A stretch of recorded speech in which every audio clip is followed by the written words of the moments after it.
When surveyed, the ladies in average, they were asked how many sexual partners do you think men have on average? And they came up with wild numbers, 20s, 30s, 40s, right? The question is what's the average number of sexual partners for men? Which speaks to how many they have, right? The Right. women. And what's funny about this is the study goes further, I'll bring it up, but the answer was 7 for men.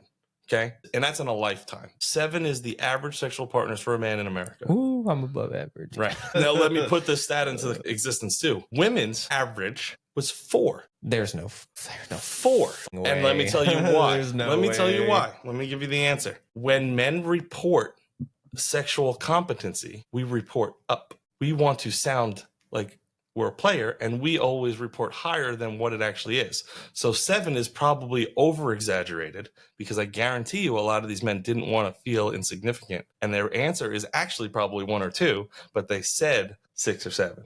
Whereas women underreport because they don't want to sound like hoes, so they say less than the number actually is. So this stat in general is always going to be skewed unless societal norms change. I mean, that has to be the case, right? There's no way it's 4. There's just no way. Sure, you have 4 bodies before you get out of high school, right? Like, yeah. That's not, crazy.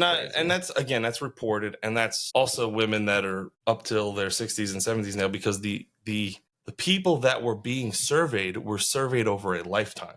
They're not going to ask 22-year-old girls, because they're going to get a skewed number, because if you're looking at stats, right, they're thinking their lifetime still has another 40 plus years to go. You see what I'm saying? The women that they would have, if this is recent, the women they would have been talking to, like they were Woodstock kids. Like, that's right. So it was a different generation and a different era. So the stats are already jacked, because we're talking about a different timeline of people that didn't have the same morals of today's standards. That's kind of why I'm saying, when you look at these stats, you really have to analyze a little bit of everything, and you can't just take it at face value. You have to understand multiple parts and aspects of it. The point of why I brought it up is because when these women were asked, they had no idea what a man's body count really realistically is.